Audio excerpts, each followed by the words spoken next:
আসসালামু আলাইকুম, স্বাগত জানাচ্ছি আপনাকে আরএসএল ওয়ার্ল্ড নিউজে। শুরুতেই থাকছে সংবাদ শিরোনাম। ভারতের বিমান চলাচল নিষেধাজ্ঞার মেয়াদ বাড়াল পাকিস্তান। নিজেদের আকাশসীমায় ভারতের বিমান চলাচলের নিষেধাজ্ঞার মেয়াদ বাড়িয়েছে পাকিস্তান। দেশটির বিমানবন্দর কর্তৃপক্ষ পিএএ এ ব্যাপারে এয়ারম্যানদের কাছে আজ বৃহস্পতিবার নোটিশ জারি করেছে। বাংলাদেশে সুন্নি মুসলিম রাষ্ট্রদূত পাঠাচ্ছে ইরান। বাংলাদেশের জন্য সুন্নি মুসলিম রাষ্ট্রদূত পাঠাচ্ছে ইরান। বুধবার ১৯ নভেম্বর দেশটির পররাষ্ট্রমন্ত্রী আব্বাস অ্যারাগচির সঙ্গে দেখা করেন ঢাকার নবনিযুক্ত রাষ্ট্রদূত জলিল রহিমি জাহন্নাবাদী। নিউ ইয়র্কে এলেই গ্রেপ্তার হবেন নেতানিয়াহু।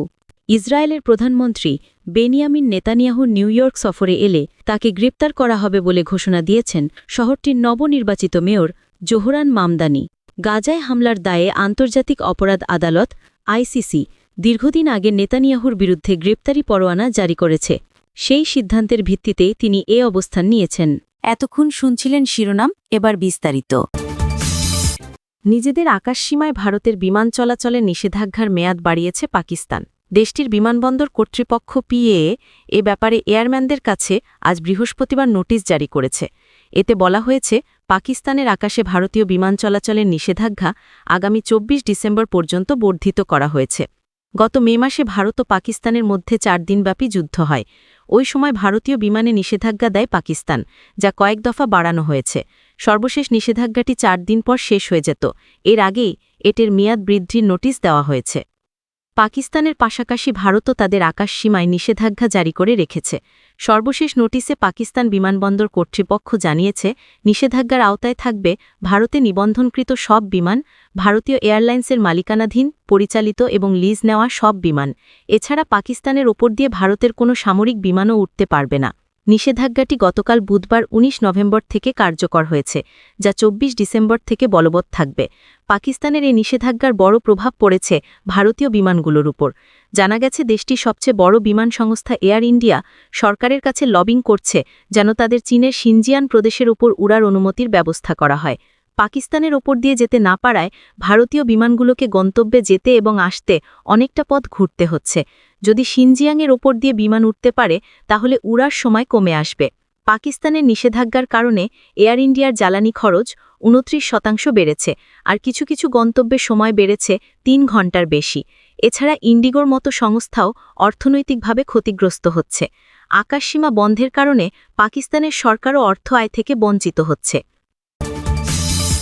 বাংলাদেশের জন্য সুন্নি মুসলিম রাষ্ট্রদূত পাঠাচ্ছে ইরান। বুধবার ১৯ নভেম্বর দেশটির পররাষ্ট্রমন্ত্রী আব্বাস আরাকচির সঙ্গে দেখা করেন ঢাকার নবনিযুক্ত রাষ্ট্রদূত জলিল রহিমি জাহানাবাদী। সংবাদ মাধ্যম তেহরান টাইমস জানিয়েছে, জলিল ইরানের ১৪তম প্রথম কোনো সুন্নি মুসলিম যাকে রাষ্ট্রদূত হিসেবে নিযুক্ত করা হয়েছে। ইরানের বেশিরভাগ মানুষ শিয়া মুসলিম। জলিল ২ বার ইরানের সংসদ সদস্য ছিলেন। এছাড়া তিনি জাতীয় নিরাপত্তা ও পররাষ্ট্রনীতি কমিশনেও দায়িত্ব পালন করেছেন। এদিন আয়ারল্যান্ডে নিযুক্ত নতুন রাষ্ট্রদূত ইসাব আল হাবিবও আব্বাস আরাকচির সঙ্গে দেখা করেন। ঢাকায় এসে কি দায়িত্ব পালন করতে হবে সে ব্যাপারে নতুন রাষ্ট্রদূতকে নির্দেশনা দেন ইরানি পররাষ্ট্রমন্ত্রী। ইরান ১৯৭৪ সালের ২২ ফেব্রুয়ারি লাহোরে অনুষ্ঠিত অর্গানাইজেশন অব ইসলামিক কোঅপারেশন শীর্ষ সম্মেলনের ঠিক আগে বাংলাদেশকে একটি সার্বভৌম রাষ্ট্র হিসেবে স্বীকৃতি দেয়। এই স্বীকৃতির মাধ্যমে দুই দেশের মধ্যে কূটনৈতিক আদান-প্রদান শুরু হয় এবং সম্পর্ক একটি প্রাতিষ্ঠানিক রূপ পায়। এই সম্পর্ক কেবল ধর্মীয় ঐক্যের মধ্যে সীমাবদ্ধ নয়, এটি বাণিজ্যিক ও অর্থনৈতিক ক্ষেত্রেও গুরুত্বপূর্ণ। ঐতিহাসিকভাবেই ইরান বাংলাদেশের চা, চামড়া ও পাটজাত পণ্য আমদানিতে আগ্রহী। বর্তমানে দ্বিপাক্ষিক বাণিজ্যের ক্ষেত্রে জ্বালানি, বিশেষত পেট্রোলিয়ামজাত পণ্য একটি বড় অংশ জুড়ে রয়েছে। এছাড়া দুই দেশই দক্ষিণ সহযোগিতা এবং আন্তর্জাতিক ইসলামিক ফোরামে বিভিন্ন বৈশ্বিক ও আঞ্চলিক বিষয়ে অভিন্ন অবস্থান গ্রহণ করে থাকে। অর্থনৈতিকভাবে ইরান বাংলাদেশের অবকাঠামো নির্মাণ, জ্বালানি সরবরাহ এবং কৃষি উন্নয়নে ইনভেস্টমেন্টের আগ্রহ প্রকাশ করেছে, যা আগামীতে সম্পর্ককে আরও সুদৃঢ় করবে বলে আশা করা যায়। সাংস্কৃতিক ক্ষেত্রে ফার্সি ভাষা ও সাহিত্যের প্রভাব বাংলাদেশের সংস্কৃতিতে দীর্ঘকাল ধরে বিদ্যমান। ইসরায়েলের প্রধানমন্ত্রী বেনিয়ামিন নেতানিয়াহু নিউ ইয়র্ক সফরে এলে তাকে গ্রেফতার করা হবে বলে ঘোষণা দিয়েছেন শহরটির নবনির্বাচিত মেয়র জোহরান মামদানি।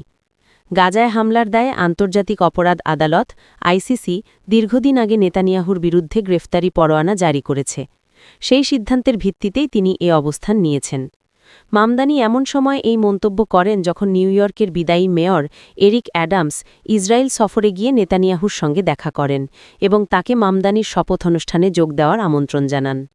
এনওয়াইসি ভিত্তিক চ্যানেল ABC7-এর সরাসরি অনুষ্ঠানে অংশ নিয়ে মামদানি বলেন, নিউ ইয়র্ক আন্তর্জাতিক আইনের শহর এবং সেই আইনের প্রতি সম্মান জানাতে আইসিসির পরোয়ানা কার্যকর রাখতে হবে। তিনি মনে করিয়ে দেন 2024 সালে জারি করা ওই পরোয়ানায় নেতানিয়াহুর বিরুদ্ধে গাজার